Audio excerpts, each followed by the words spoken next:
She posted, "Some men just can't handle a strong woman who knows what she wants." After I confronted her about the lies, I commented, "True." What everyone saw on my profile the next morning made her lawyer call mine before noon.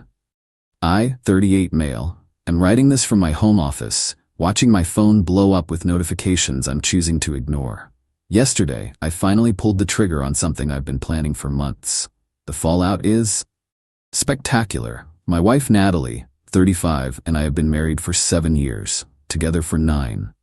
She runs a lifestyle coaching business, you know the type. Instagram posts about manifesting abundance, expensive retreats for empowered women, the whole 9 yards. I'm a forensic accountant. Yeah, the irony isn't lost on me. 6 months ago, I was doing our taxes. Nat always handled her business finances separately. Said it was important for her entrepreneurial independence. Fine by me. But this year, our accountant needed some documentation from her business for a joint filing issue. She was at one of her retreats, told me to grab the files from her office. That's when I found the second set of books, not metaphorically. Literally. A whole separate QuickBooks account hidden in a folder labeled Vision Board Templates. The real numbers versus what she'd been showing me and the IRS were different. Very different. Her struggling business that barely broke even, actually pulling in $400K plus annually. The retreats she ran at cost to help women, $5Ks per person, 20 women per retreat, 4 retreats a year. Do the math. But that wasn't the worst part. The worst part was where the money went. Turns out, Natalie had a whole separate life. Luxury shopping sprees filed as business supplies, first-class trips filed as location scouting, and then there was contractor payments to someone named Blake Donovan. $3K monthly for marketing consultation. Blake Donovan was not a marketing consultant. Blake Donovan was her personal trainer, her very personal trainer, if the Venmo descriptions she forgot to make private were any indication. For last night isn't typically how you thank someone for SEO optimization. I sat in her office for 3 hours, taking photos of everything. Bank statements, receipts, tax documents. Even found the burner phone in her desk drawer, still logged into her secondary Instagram where she posted couple pics with Blake to her close friends list. My favorite was them at a resort in Cabo, posted the same weekend she told me she was at a silent meditation retreat in the mountains. But I didn't confront her. Not yet. See, I specialize in financial fraud investigation. I know how people hide money, and more importantly, I know how they react when caught. Confrontation without preparation just gives them time to destroy evidence and spin narratives. So I prepared, opened my own separate account, started moving my portion of our assets, got copies of everything, every receipt, every statement, every tax document, consulted with both a divorce attorney and a tax attorney. Filed amended tax returns for the past 3 years, separating my finances from her fraudulent filings. Then I waited, collected more evidence, watched her lie to my face every single day. Kisses goodbye while texting Blake. Complaints about money while wearing new designer bags. The entitlement was staggering. She genuinely believed she deserved all of it. Last week, she made a crucial mistake. Posted on her business page about investing in yourself and how she just dropped $15 on a new certification program. Except I knew that $15K went to Blake. He'd just posted about buying a new motorcycle. I decided it was time. I confronted her Thursday evening, calm, matter of fact. Set a manila folder on the kitchen counter. We need to talk about your business finances. She didn't even look up from her phone. Babe, I told you, that's my domain. You wouldn't understand the intuitive aspects of feminine entrepreneurship. I opened the folder, spread out the photos, bank statements, both sets of books, the Cabo pictures. The color drained from her face. I can explain. No need. I've already filed amended tax returns. The IRS should be contacting you soon about the $150K in unreported income. Oh, and Blake's getting audited too. Turns out the IRS really interests themselves when someone receives $100K in consulting fees but can't produce a single deliverable. She stood up, shaking. How dare you go through my things? That's private. Tax fraud isn't private, Natalie. Neither is adultery. That's when she said it, the line that would become her downfall. You're just intimidated by my success. You can't handle that. I make more than you. I laughed. Actually laughed. You mean the money you've been hiding while I paid all our living expenses? The success built on tax fraud? She grabbed her phone and stormed out.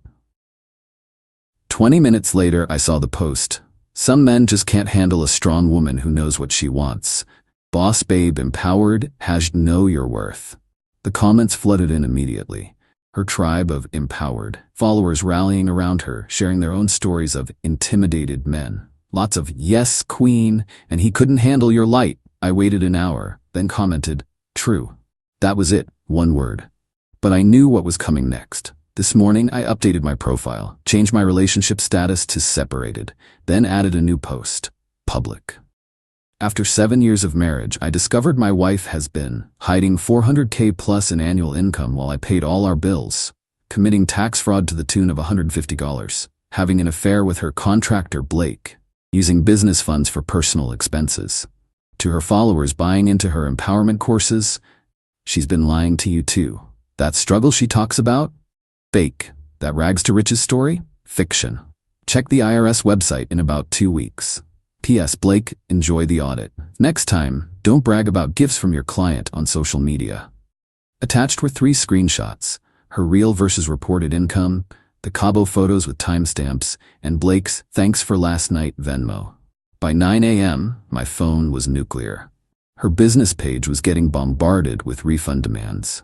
Blake's trainer profile was flooded with angry comments from his other clients. By 10:30, Natalie's lawyer was calling mine, demanding I take down the post, threatening defamation suits. My lawyer's response? Truth is an absolute defense to defamation. Your client is welcome to prove any of his statements false, under oath, in court. By noon, they were begging for a meeting. I said no. See you in court. The IRS works on their own timeline, but they don't mess around with 6 figures of unreported income. And thanks to my amended returns clearly separating my finances from hers, I'm in the clear. She wanted to be a strong, independent woman. Congratulations. She can independently handle her audit. Update 1. The entitlement has reached levels I didn't think were possible. This week has been absolutely insane. After my post went viral in her business community, Natalie went into full damage control mode. But instead of, taking accountability, she doubled down. First, she made a 20-minute IGTV video. Full makeup, ring light, the works. Titled it, "When Your Husband Tries to Dim Your Shine, My Truth." Her version? I was a controlling husband who couldn't handle her success. I snooped through her private business files out of jealousy. The separate books? Different accounting methods for different purposes. Blake, a dear friend and business mentor whom my insecure husband misunderstood. The tax fraud? Never mentioned. Funny how that works. But here's where it gets good. She started selling a new course, Rising Above Toxic Masculinity in Business. $497. Limited time offer for her warrior women who've been held back by unsupportive partners. She sold 50 spots in 3 days. That's almost $25. Meanwhile, her existing clients were demanding refunds. Her mastermind members were canceling subscriptions. One woman commented that she'd paid $10 for a breakthrough intensive that was just Natalie reading from a self-help book for 6 hours. So what does Natalie do? Threatens to sue anyone who leaves negative reviews. Sends cease and desist letters to former clients. Claims they're violating NDAs they signed. Spoiler, an NDA doesn't cover fraud. But the best part, she tried to hide assets. Tuesday morning, I get an alert from our bank. Large transfer pending approval. She tried to move $80K from our joint investment account to one in her mom's name, except she forgot I'm the primary on that account. Transfer denied. Then she tried to liquidate her business accounts, except the IRS had already frozen them pending investigation. Oops. Wednesday, she showed up at my office, with Blake. I was in a meeting when reception called. "Mr. Name, your wife is here with a gentleman. They're insisting on seeing you." I let them wait 45 minutes. When I finally came down, she was pacing the lobby while Blake sat there looking uncomfortable in designer gym wear. "We need to talk, privately." She grabbed my arm. I pulled away. "Anything you need to say can go through lawyers." Blake stepped forward. Full tough guy mode. "Listen, man, you need to stop harassing Nat. Take down the post and move on." Harassing? I posted the truth once. She's the one making daily videos about it. You're ruining her business. No, her fraud is ruining her business. By the way, how's your audit going? His face went red. Turns out the IRS had contacted him Monday. They were very interested in how a personal trainer with no marketing experience earned 6 figures in consulting fees. Even more interested in why he hadn't reported most of it. Natalie jumped in. This is financial abuse. You're trying to control me. Financial abuse is hiding $400K while your spouse pays all the bills, Nat. That's when she pulled out her phone and started recording. I need everyone to witness this. My abusive ex is confronting me at his workplace, trying to intimidate me with his financial privilege. I smiled at the camera. Hi everyone. Quick fact check. She came to my workplace, uninvited, with her affair partner, to demand I stop telling the truth about her tax fraud. Also, financial privilege? I drive a 2015 Honda. Security arrived then, asked them to leave. Natalie made a scene about calling the police. Security pointed out she was trespassing. They left, but not before she yelled, "You'll be hearing from my lawyer." That afternoon, her lawyer did call mine with a settlement offer. She wanted 70% of all marital assets, permanent alimony of $5K per month, the house, both cars, me to retract all statements and delete all posts, a public apology, $100 for reputational damages. My lawyer actually chuckled on the phone. She does realize she's under federal investigation for tax fraud, right? We countered. 50-50 asset split after her tax debt is settled. No alimony, she makes more than me. House sold, proceeds split, each keeps their own car. I retract nothing. She pays me back for 3 years of expenses I covered while she hid income before. Their response? She was being persecuted for being a successful woman. Friday, the other shoe dropped. The State Business Bureau launched an investigation into her coaching certification claims. Turns out, those certifications she charged premium prices for? She wasn't licensed to issue them. That's consumer fraud. Her response? Another Instagram video, this time with tears. The patriarchy is trying to silence me. They can't stand to see a woman thrive. But I won't be broken. I won't be silenced. Use code WARRIOR for 50% off my new course, Surviving Business Persecution. The comments were brutal. Former clients sharing screenshots of unfulfilled promises, women who'd maxed out credit cards for her life-changing programs that were just recycled Pinterest quotes. But my favorite comment? From Blake's actual girlfriend. Yeah, turns out he had one. She had thoughts about those late-night sessions and energy healing retreats. As of today, IRS investigation ongoing. State consumer fraud investigation launched. Her business Instagram lost 10K followers. Blake is desperately trying to prove he did actual marketing work. She's still posting daily about being persecuted. She's moved in with her mother. My lawyer says the divorce will be straightforward once the criminal stuff is handled. The entitlement is staggering. She committed tax fraud, cheated, lied for years, and somehow I'm the villain for exposing it. Next week is the first divorce mediation. This should be interesting. Update 2. Mediation was exactly what you'd expect from someone who thinks consequences are persecution. Natalie showed up 40 minutes late in a new Mercedes, leased the day before, found out later. Full designer outfit, fresh extensions, the works. Her lawyer looked exhausted already. First words out of her mouth, "I hope you're happy destroying a woman's dreams." My lawyer, "Ma'am, we're here to discuss asset division." What followed was 3 hours of Olympic-level mental gymnastics, the hidden income, creative accounting for tax optimization. Her lawyer actually winced. The affair? Emotional support during a toxic marriage. The fraud investigations? Jealous competitors making false reports? My amended tax returns? Financial abuse and control. But the real entertainment started when we got to asset division. See, Natalie had convinced herself that her hidden money was untouchable. That's my business income. He has no right to it. My lawyer calmly explained community property laws.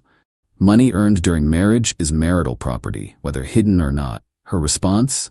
That's sexist. The law is biased against female entrepreneurs. Then came the forensic accounting report. I'd hired a firm to trace everything. Every hidden account, every falsified expense, every dollar sent to Blake for marketing. Total hidden over 7 years.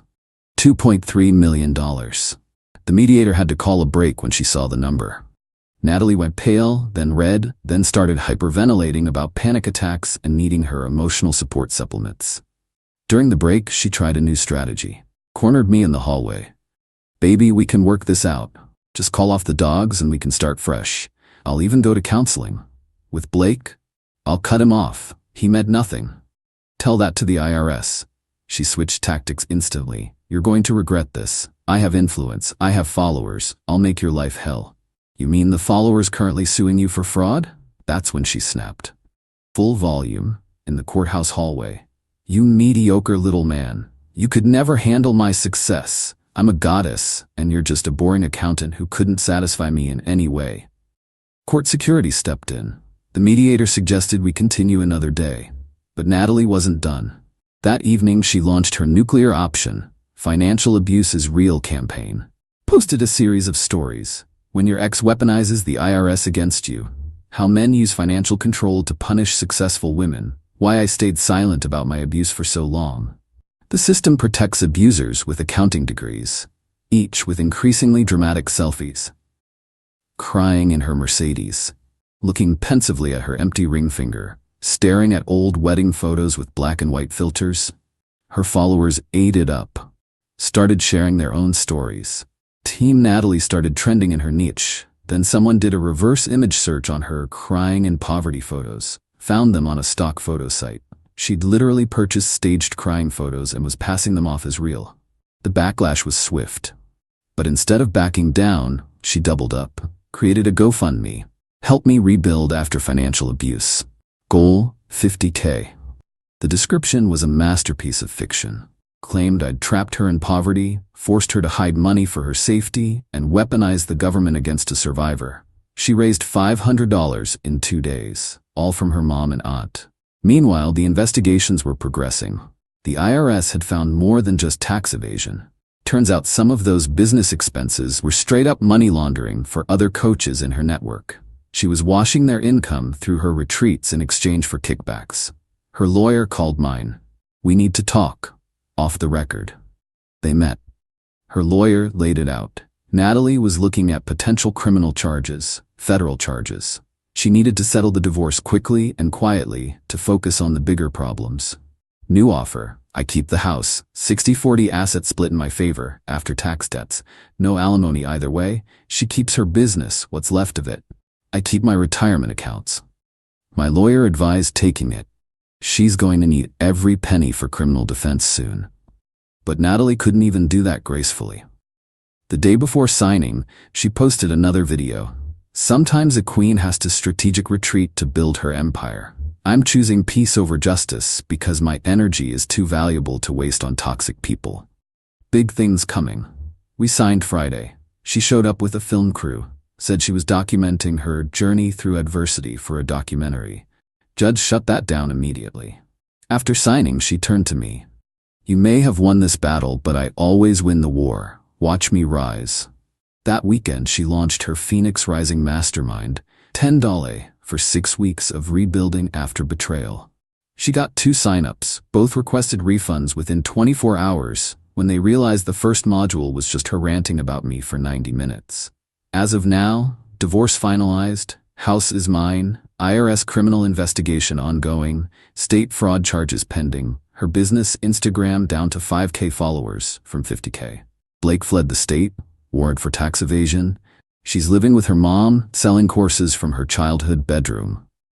The best part? She's still posting daily about being a business goddess and wealth manifester while actively under federal investigation. You really can't make this stuff up. Final update. Well, folks, we've reached the end of this wild ride. Grab your popcorn because the finale is something.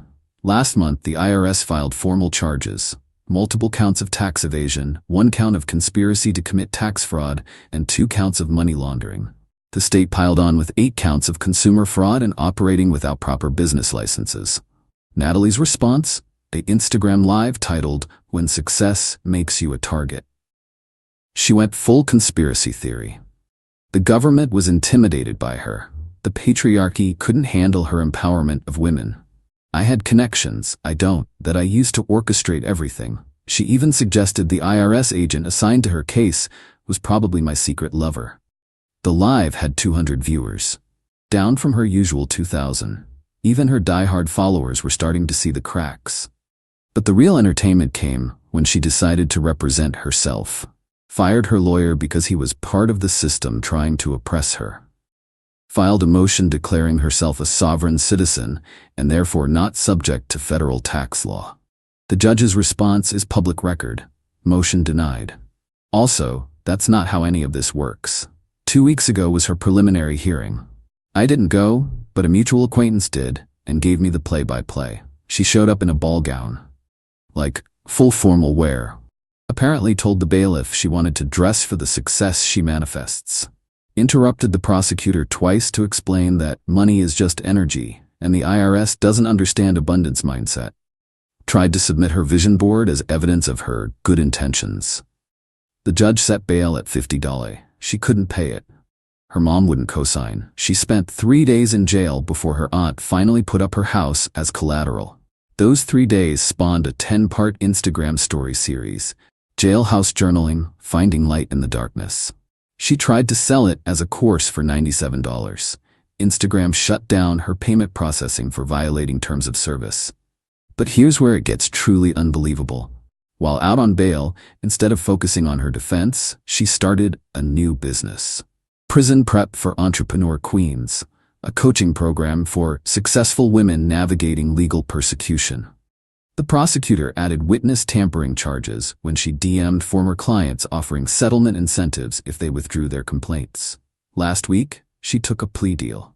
18 months federal prison, 3 years probation, $400,000 in restitution, lifetime ban on operating financial coaching businesses. Her final Instagram post before reporting to prison.